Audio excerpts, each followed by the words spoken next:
சர்தார் அந்த பேர் வச்சதுலேருந்தே அந்த படத்து மேலே எனக்கு ஒரு தனியான ஒரு அஃபெக்ஷன் உண்டு. ஒரு இன்னசென்ட்டான கிராமத்தில் ஒரு நாடக நடிகன், அவனை ட்ரெயின் பண்ணி அவன் ஒரு ஸ்பை ஆக்கி ஒரு பெரிய பெரிய ப்ராஜெக்ட்ஸ் பண்ணியிருக்காங்க.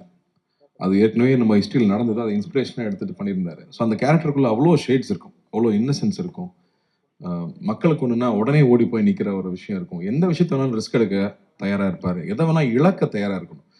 சுயத்தை தன்னுடைய எல்லாத்தையும் இழந்து உன்னை ப்ரொடெக்ட் பண்ணணும் அப்படிங்கிறது எல்லாராலையும் பண்ணிட முடியாது. ஆனால் அப்படி பண்ணக்கூடிய ஒரு கேரக்டர். இன்ஃபேக்ட் பத்திரிகை நண்பர்கள் எழுதுனது, முதல் தடவையாக ஒரு ஏஜென்ட்டு பர்சனல் வார் இல்லாமல் பொதுமக்கள் பொது நலனுக்காக வந்து சண்டை போடுற ஒரு ஹீரோ ஃபர்ஸ்ட் டைம் ஒரு ஏஜென்ட்டாக பார்க்குறேன்னு சொல்லி எழுதியிருந்தாங்க. எனக்கு ரொம்ப சந்தோஷமாக இருந்தது அதை நோட்டீஸ் பண்ணி சொல்லியிருக்கும் போது.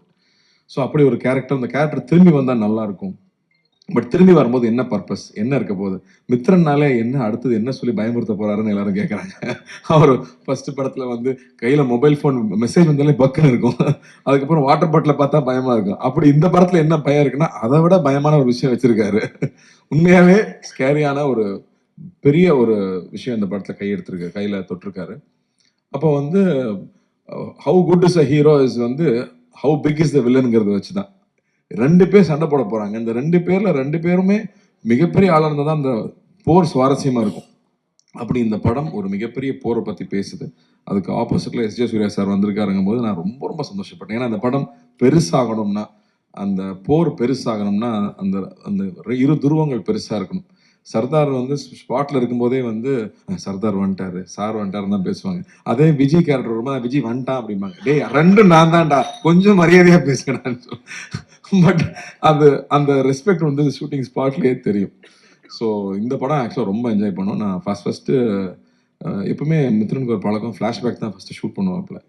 அது ஷூட்டிங் ஆரம்பித்து உள்ளே போய் நான் பயந்துட்டேன். ஃபஸ்ட்டு ப்ரொடியூசர் தான் பார்த்தேன், எப்பா என்னப்பா செலவு பண்ணிகிட்டு இருக்கீங்க. ஏன்னா பெரிய பெரிய ஆக்ஷன் ஃபிலிம்ஸ் பண்ணும்போது பெரிய அந்த செட்டப்ஸ் ரொம்ப முக்கியம். அப்படி ஒவ்வொரு செட்டப்பும் அவ்வளோ பெருசாக இருந்துச்சு. லக்கூட்டு கேட்டிருந்தேன், லக்கு என்னம்மா இதுன்னு. இல்லைம்மா நல்லா வரும் பயப்படாத. ஏன்னா எனக்கு ப்ரொடியூசர் பயமாகவே இருக்குது. ப்ரொடியூசர் சேஃப் ஆகணும். ஏன்னா வெறும் ஒரு ஐடியாவையும் உழைப்பை மட்டுமே நம்பி அவ்வளோ பொருட்செலவு, அவ்வளோ பெரிய ரிஸ்க் எடுத்துட்டு இருக்காங்க. நீ ப்ரொடியூசராக இருக்கிறது அவ்வளோ ஈஸி இல்லை. ரிலீஸ் வரைக்கும் ப்ரொடியூசர் தான் பண்ண வேண்டியது இருக்குது. எல்லா ரிஸ்க்கும் ஆன் த ப்ரொடியூசருங்கும் போது அந்த அந்த பயம் எப்பவுமே மைண்டில் இருந்துகிட்டே இருக்கும், அவங்க சேஃப் ஆகணும்னு. பட் அந்த அளவுக்கு இந்த படத்தில் மித்ரனோட உழைப்பு வந்து ரொம்ப ரொம்ப இம்பார்ட்டண்ட்டாக நான் பார்க்குறேன். அவ்வளோ டீட்டெயில்டாக ஒர்க் பண்ணி எல்லா விஷயமும் போய் புரியணும், அதே சமயத்தில் அது சுவாரஸ்யமாகவும் இருக்கணும் அப்படிங்கிறதுக்கு நிறைய மெனக்கெட்டுருக்காப்புல.